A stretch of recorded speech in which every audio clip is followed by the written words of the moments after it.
am no Messiah. You are listening to the Guerrilla Media Network.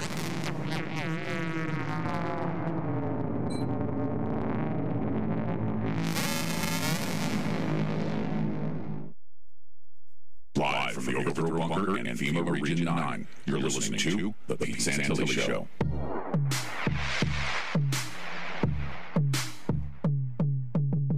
About to incite a riot. Make some noise, break up the silence.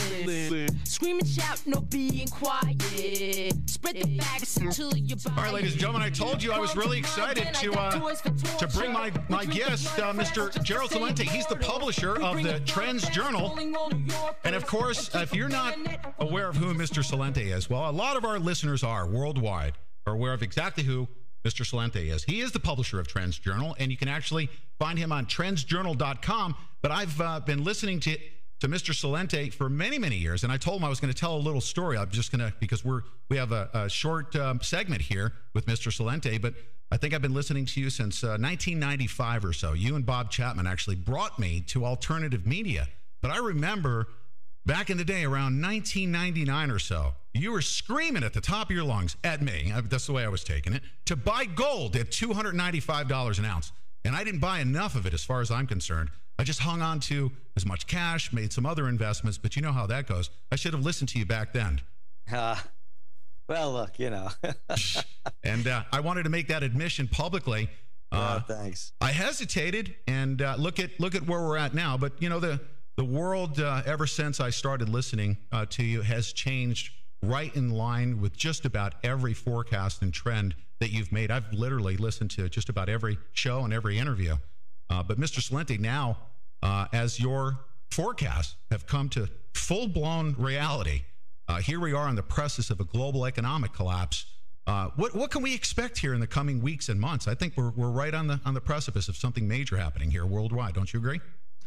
I do agree, and it's happening with Cyprus. And if you ever want to make a case for owning gold and silver, it's very clear for anybody that has half a brain and the other half isn't cooked out on psychotropic drugs or other drugs about why you should buy or consider. I don't tell people what to do. I'm not a financial advisor. You know, knock yourself out, do what you want to do. Sure. But why it would be good to have gold and silver if you lived in Cyprus. So now you can't get your money out of the bank. And I love the language, you know, if you do get it, they're going to give you a haircut. Isn't that nice? Yeah, they're going to steal your money. So now you can't get money. The banks are closed for almost 2 weeks. Don't you wish you had some gold and silver in your pocket? You think if you had some gold and silver, you could buy those groceries, you could buy that gas, you could buy just about anything that you wanted. And guess what? Boy, would you get a good deal from the cat selling you the stuff. If there's ever a case for gold and silver, Cyprus makes the case. Because this is only, Pete, the canary in the mine. There's going to be a lot more. This is only, what, a $10 billion bailout, 10 billion euro bailout? This is chump change. You're looking at a $130 billion bailout that went to Greece. The whole system is collapsing. And we're going to see more and more of this.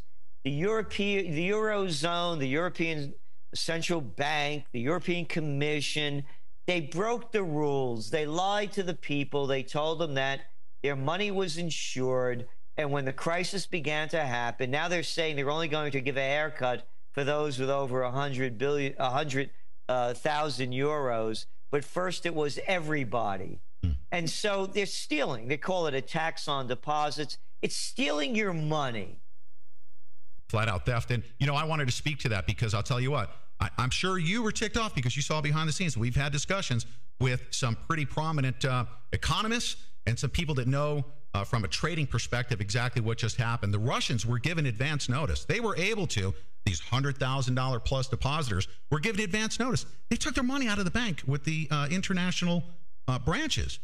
Now they're talking about the fact that there's not enough money there at the upper end, that they're now going to have to assess an 80% haircut on those larger depositors. Did the Russians pull their money out? haircut. I love it. Yeah. You know, again, and that's what they did. They made this thing a whole Russian story. It's easy to hate the Russians or anybody else.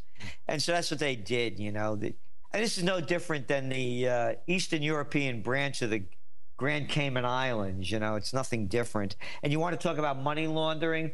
For everybody with attention deficit disorder that may remember, how about back in, what was it, only, I think, December of 2012, when HSBC was fined $2 billion for all their money laundering? This has nothing to do with money laundering. It has to do with what's going on in the world. Here, this is Easter time.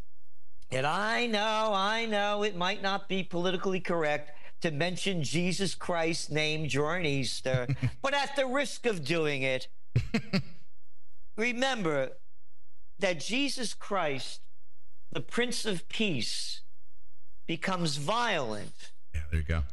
When he drives the money changers out of the temple. As a matter of fact, I really believe that as this thing keeps unfolding, is that probably the reason they crucified him, it was the money changers.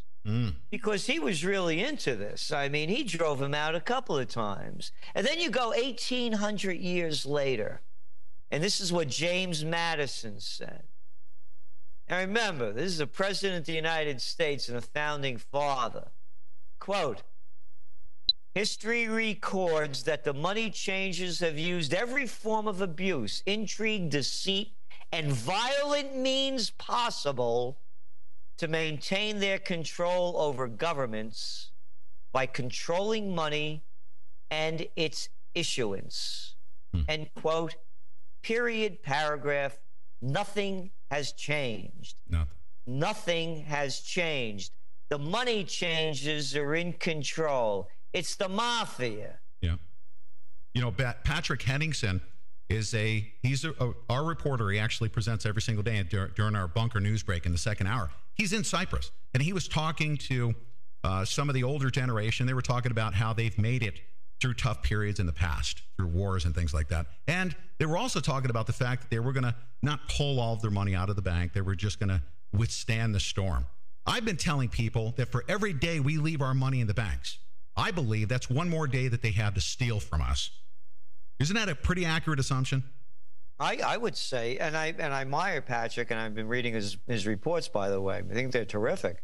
And that was a real insight, which goes to show you how stupid people can be in believing in the people. You know, if I was asked the question, will Cyprus stay in the eurozone?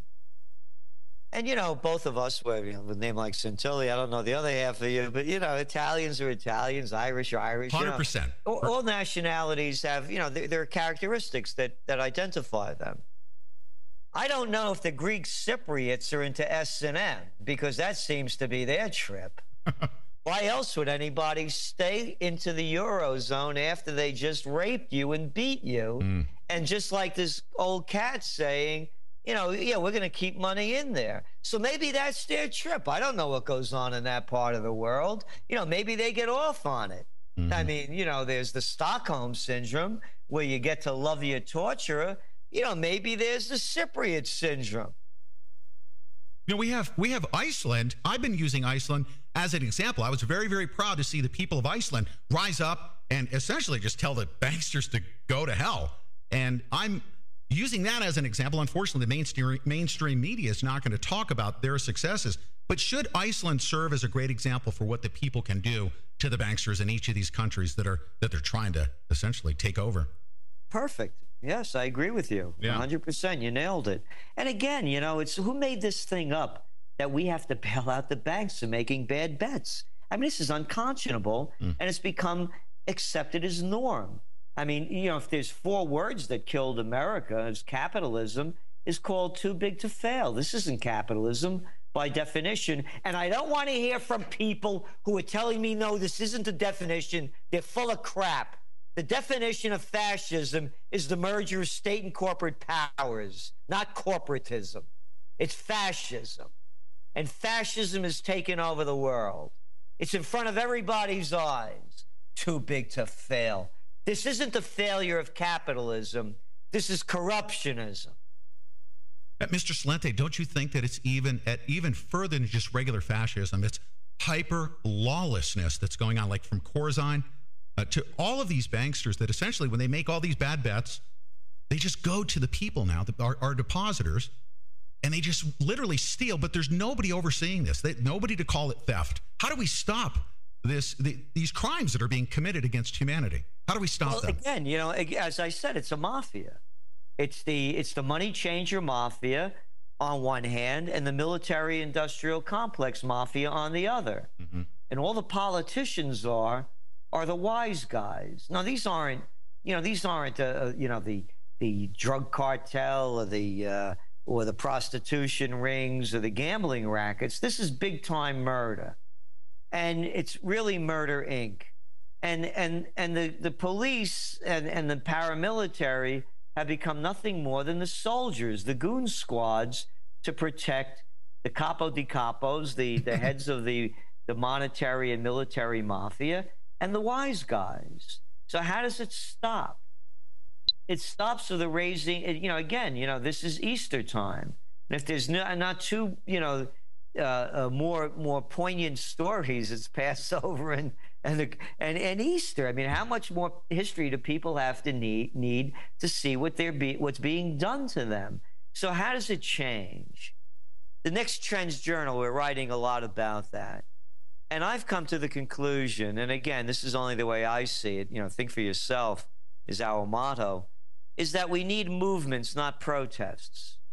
Mm-hmm. And I know that the movement in Italy is being derided by many Beppe Grillos, but the fact is that this guy has stopped the government from forming and that he refuses to join their mafia, because that's all it is. It's a political mafia. It's the Republicans and the Democrats. You could call them the Gambinos or the Bananas. Mm-hmm. You could call them the Russian mafia, the Jewish mafia, the Japanese mafia. It's a mafia. Right. And there's no fixing the mafia. We need a new system. The system is corrupt throughout, from the federal level down to the city and state. So that, to me, is the way it has to change. But, Pete, it really has to begin with the individual. And that's each person rising to the levels within them that brings out the greatness of who they are and lives within the morality of what they think they're supposed to do. Because morality is not a subjective analysis. You don't kill people for unjust to protect your life, yes. But bombing innocent countries, look what's going on now in Korea. They're sending B-2s over there. Oh, wonderful. Yeah. A show of strength. Now, let me get this show of strength right. You're the same clowns that lost the Afghan war, right? No, you're the same morons that lost in Iraq, cost $1 trillion, sacrificed 5,000 of the troops, hundreds of thousands wounded, people blowing their brains out every day for the great job that you did. Are you the same guys that are now flying over Korea to show a show of strength? Or did I get it wrong? Maybe you're the mass murderers that brought us into Vietnam, killed 58,000 of our troops, and over 250,000 of them since have committed suicide. Are you the same guys that are going to win that one? So how could people accept this immorality? Oh, you're going to show a show of strength. Okay, let me get this straight. You have B-2s that are carrying ostensibly nuclear weapons to show the North Koreans how tough you are. Okay, so what are you going to do? You're going to drop these things? Oh, and I get it. And the nuclear fallout is going to stay right there in North Korea. Won't go over to China. Won't shift over to South Korea. And who cares about Japan? They're soaking in nuclear crap already. Fukushima once, Fukushima again. So can't people see what's happening? They are giving up their lives to be controlled by psychopaths and sociopaths who they call their presidents and ministers, chancellors, and honorable this or that. Gerald Celente, you have talked about bank holidays. You've talked about the coming collapse of our